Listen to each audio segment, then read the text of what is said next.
Hello दोस्तों, I am कैसर एजाज खान और आप देख रहे हैं फिल्मी नाइट टुडे। आज की मूवी का नाम है फ्रोजन। मूवी की स्टार्ट में हम देखते हैं माउंट होलिस्टन पिकनिक पॉइंट, जो वीक में 3 दिनों के लिए ओपन करा जाता है। अब यहाँ हम देखते हैं डैन अपनी गर्लफ्रेंड पार्कर और अपने बेस्ट फ्रेंड जॉय के साथ वीकेंड एंजॉय करने आया होता है। अब यहाँ पैसे कम होने की वजह से डैन और जॉय पार्कर को फोर्स करते हैं कि वो लिफ्ट चेयर ऑपरेटर को कन्विंस करे कि वो हमसे 50 या $100 रिश्वत लेकर लिफ्ट चेयर में राइड करने दे। लेकिन यहाँ पार्कर को लिफ्ट ऑपरेटर को रिश्वत देना अजीब लग रहा होता है, पर डैन के बहुत ज्यादा फोर्स करने के बाद पार्कर डैन की बात मान जाती है और लिफ्ट चेयर ऑपरेटर के पास चली जाती है।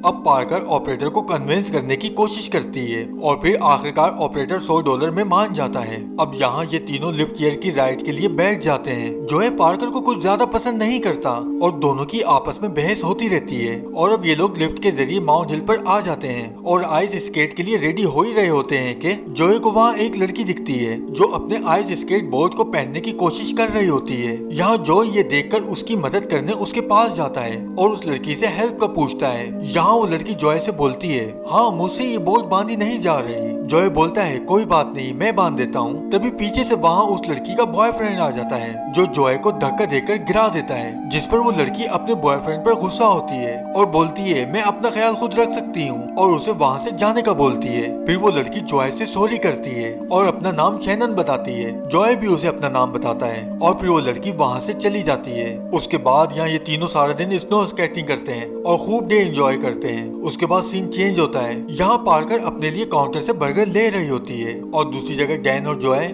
आज की स्केट के बारे में बात कर रहे होते हैं। यहाँ जॉय डैन से बोलता है, पार्कर की वजह से हम ऊंचे वाले पहाड़ पर नहीं गए, इसीलिए मुझे स्केट में मजा नहीं आया। डैन जॉय से बोलता है वो अभी सीख रही है, पर जॉय डैन से बोलता है, यार घर वापस जाने से पहले हम दोनों को वो बड़े वाले पहाड़ पर जाकर स्केट करना चाहिए, मुझे पता है वहाँ बहुत मजा आएगा। तभी वहाँ पीछे से पार्कर भी आ जाती है और वो जॉय की सारी बातें सुन लेती है, जिस पर वो इन दोनों से बोलती है कि मेरी वजह से तुम दोनों को स्केट में मजा नहीं आया, इसलिए तुम दोनों जाओ और अपने वीकेंड को एंजॉय करो। अब डैन उसे अपने पास बिठाता है और जॉय पार्कर से बोलता है, देखो पार्कर, मेरा कहने का ये मतलब नहीं था, मैं तो तुम्हारे यहाँ आने से बहुत खुश हूँ, क्यों ना हम तीनों ही वहाँ चलते हैं। अब पार्कर भी जॉय की बात मान जाती है और ये तीनों घर जाने से पहले फिर से स्केट के लिए चले जाते हैं। पर जब ये लोग लिफ्ट चेयर राइड के लिए जाते हैं तो ऑपरेटर बोलता है, लिफ्ट राइड बंद हो चुकी है, लिहाजा अब आप लोग नेक्स्ट फ्राइडे को आना। यहाँ डैन ऑपरेटर से बोलता है, अभी तो 7 बजे हैं और लिफ्ट राइड तो रात 10 बजे तक खुली होती है। अब ऑपरेटर बताता है कि अभी अभी ऑफिस से कॉल आई है कि मौसम खराब होने की वजह से लिफ्ट को बंद कर दिया जाए, लेकिन यहाँ डैन रिक्वेस्ट करता है कि प्लीज हमें जाने दें, हम बस 30 मिनट में वापस आ जाएंगे। अब यहाँ साथ में पार्कर भी ऑपरेटर से रिक्वेस्ट करती है। पार्कर के रिक्वेस्ट करने पर ऑपरेटर इनकी बात मान जाता है और बोलता है, जल्दी वापस आना। अब ये लोग लिफ्ट चेयर में बैठकर राइड पर चले जाते हैं। दूसरी जगह ऑपरेटर का दोस्त ऑपरेटर को बताता है कि तुम्हारे नेक्स्ट वीक की छुट्टी बॉस ने कैंसिल कर दी है, जिस पर ऑपरेटर अपने दोस्त को खड़ा कर वहाँ से बॉस से बात करने के लिए जाता है और अपने दोस्त से बोलता है कि 3 लोग राइड पर गए हैं, उनके आने के बाद लिफ्ट को बंद कर देना। दूसरी जगह ये तीनों बातें करते हुए राइड को एंजॉय कर रहे होते हैं और रात के खाने का प्लान बना रहे होते हैं। और यहाँ दूसरा ऑपरेटर इन तीनों के आने का वेट कर रहा होता है कि तभी वहाँ 3 लड़के स्केट करते हुए आते हैं। ऑपरेटर समझता है कि शायद यही वो 3 लोग हैं जो राइड पर गए हुए थे।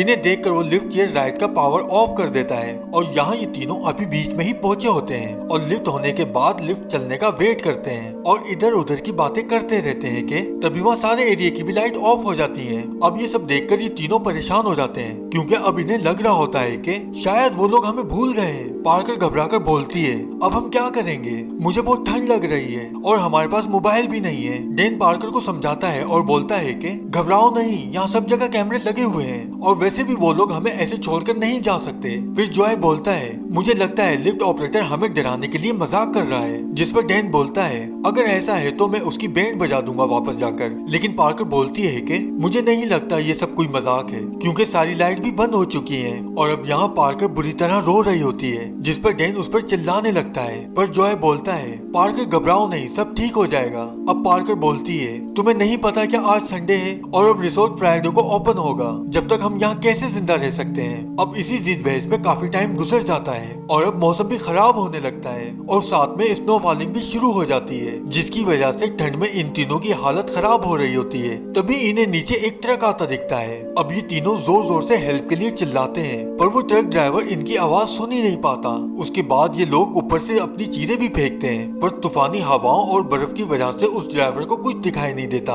और वो वहाँ से चला जाता है। अब यहाँ पार्कर बहुत रो रही होती है और बोलती है सब लोग हमें यहाँ ऊपर छोड़कर अपने अपने घर चले गए हैं। पार्कर की बात सुनकर डैन बोलता है तुम फिक्र मत करो, मैं तुम्हें कुछ नहीं होने दूंगा, और इन दोनों से बोलता है कि मैं नीचे कूद रहा हूँ। डैन को ऐसा करने से ये दोनों मना करते हैं कि तुम पागल हो गए हो क्या, और जॉय बोलता है यहाँ सुबह तक कोई ना कोई वर्कर जरूर आएगा। पर डैन बोलता है जब रिसोर्ट ही बंद हो गया है तो कोई वर्कर यहाँ क्यों आएगा। फिर काफी हिम्मत करके डैन ऊपर से नीचे छलांग लगा देता है, जिसकी वजह से उसके दोनों पैर बुरी तरह टूट जाते हैं और वो अपनी जगह से हिल भी नहीं पाता। ये देखकर पार्कर नीचे उतरने लगती है। अब यह जॉय उसे समझाता है कि मैं वायर से पीछे पॉल की तरफ जाने की कोशिश करता हूँ, और जब वो लिफ्ट के वायर को पकड़ता है तो बर्फ की वजह से वो फिसलने लगता है। दूसरी जगह डैन देखता है कि सामने एक भेड़िया उसे खाने आ जाता है, जिसे पार्कर ऊपर से स्केटबोर्ड मारकर भगा देती है। पर डैन का खून काफी निकल रहा होता है और उसके पैर सुन्न हो चुके होते हैं। अब ये सब देखकर जॉय फिर से वायर पर से केबल पॉल पर जाने की ट्राई करता है और काफी हिम्मत करके वो अभी कुछ आगे ही बढ़ता है कि वो नीचे देखकर वापस चेयर पर आ जाता है। यहाँ पार्कर जॉय से पूछती है तुम वापस क्यों आ गए। तभी ये दोनों नीचे देखते हैं कि डैन को काफी सारे भेड़ियों ने घेरा हुआ है।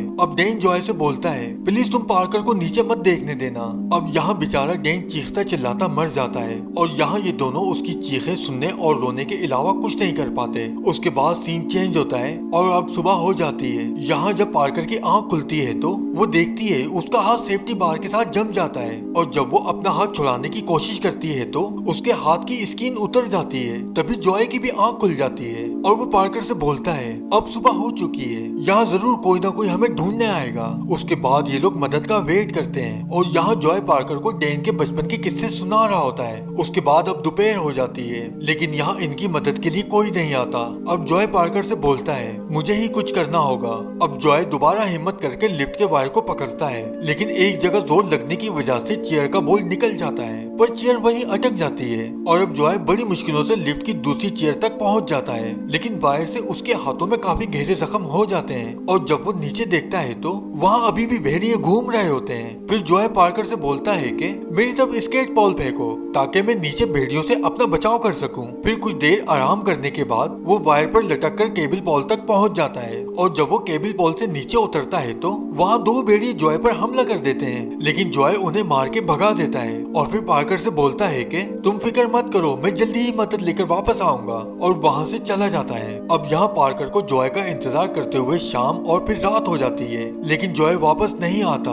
उसके बाद सीन चेंज होता है और सुबह हो जाती है, और जब पार्कर की आंख खुलती है तो वो यहाँ वहाँ देखती है, पर जॉय उसे अभी भी कहीं नजर नहीं आता। थोड़ी देर और वेट करने के बाद पार्कर की तबीयत बेचैन होने लगती है, क्योंकि अब उसे यहाँ फंसे 2 दिन हो चुके हैं और 2 दिन से पार्कर भूखी प्यासी हवा में बैठी हुई है। अब वो नीचे छलांग लगाने का फैसला करती है, और जब वो नीचे कूदने के लिए चेयर पर लटकती है तो चेयर का नट बोल्ट जो कि अटका हुआ था वो निकल जाता है, जिसकी वजह से पूरी चेयर नीचे गिरने लगती है कि चेयर का केबल ऊपर फंस जाता है। और यहाँ पार्कर की किस्मत अच्छी होती है, क्योंकि चेयर के नीचे गिरने की वजह से वो ऊपर से जमीन के काफी नजदीक आ चुकी थी और वो आराम से ऊपर से नीचे कूद जाती है, लेकिन तभी चेयर भी नीचे गिर जाती है। और यहाँ चेयर गिरने की वजह से पार्कर के पैर में चोट लग जाती है, लेकिन पार्कर अपना पैर चेयर से निकालकर बर्फ पर फिसलती हुई रोड की तरफ जा रही होती है कि उसे रास्ते में जॉय की लाश दिखती है और उसे काफी सारे भेड़िए खा रहे होते हैं, यानी जॉय को कुछ दूर उन भेड़ियों ने घेर कर मार दिया था। अब यहाँ पार्कर चुपके से बिना आवाज करे वहाँ से निकल जाती है और फिर उसे रोड पर से एक कार गुजरती दिखाई देती है, जिसे वो रोकने की कोशिश करती है, पर वो कार वाला उसे देख नहीं पाता।